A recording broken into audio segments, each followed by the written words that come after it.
Mesdames, Messieurs, peuple congolais, chers membres de la diaspora, je vous informe que nous sommes arrivés à l'apogée ou au sommet de la dictature du dictateur Denis Sassou Nguesso. Par ailleurs, en craignant la chute raide ou brutale, le dictateur Denis Sassou Nguesso est condamné à exercer des pressions liberticides, antidémocratiques, antisociales et criminogènes sur tout ce qui bouge contre lui dans ce pays qu'il a fracassé. Ces pressions qu'il exerce sur la population, les opposants, les résistants, les intellectuels, même dans son clan, méfiez-vous des apparences, ces pressions reposent sur trois piliers. 1. La corruption. 2. Le crime. Et 3. La ruse. Et pour combien de temps encore?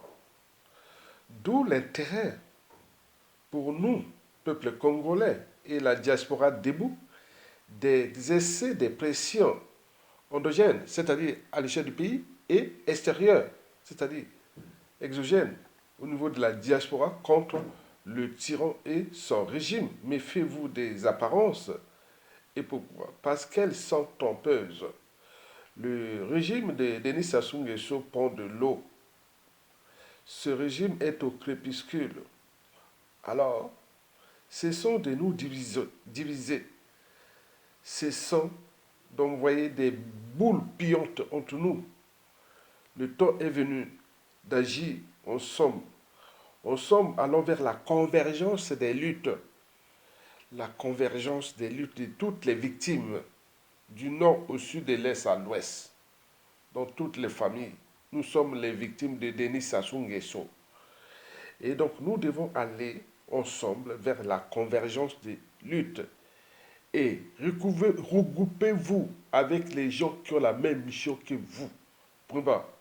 Et donc, nous devons aller jusqu'à la chute de ce régime criminogène, antisocial, immoral, dissolu et confiscatoire d'ailleurs de notre pays comme sa propriété privée et jouant de la France-Afrique comme sa compagnie d'assurance. Et pour combien de temps encore?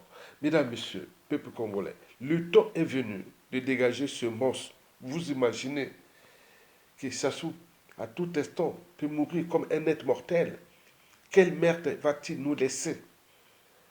Un seul individu qui fut envoyé là comme par Satan pour nous fracasser. Et nous sommes là en train de se plaindre comme des petits enfants. Certainement pas. Donc nous devons agir comme des humains, comme des citoyens. Il a les droits et devoirs d'oser dire non et d'agir. Les citoyens ont les droits et devoirs de désobéir et de résister et voire de se révolter contre l'injustice, l'oppression et la barbarie. Ça devrait se faire, ça va se faire, mesdames, messieurs. Prenons conscience de notre pouvoir de peuple. Donc, exerçons des pressions déjà au niveau de la diaspora contre le régime partout et au pays là-bas. Il va tomber, il doit tomber. Et tous les citoyens, les résistants qui travaillent dans l'ombre, faites votre boulot ensemble pour dégager celui qui fut placé là, pour nous piétiner et fracasser ce pays. Et pour combien de temps encore? Nous allons laisser ce pays submergé avant 2025. Certainement pas. C'est notre droit et devoir des citoyens, civils ou militaires, de se révolter par l'insurrection, à défaut, un coup d'état militaire salutaire. Et si, et seulement si, nous prenons notre responsabilité de peuple et maintenant, le régime prend de l'eau, il est aux abois. Et donc, prenons conscience que la lutte est à la fin. Prenons conscience de notre pouvoir. Mesdames, Messieurs, peuple congolais, je vous remercie. À bientôt.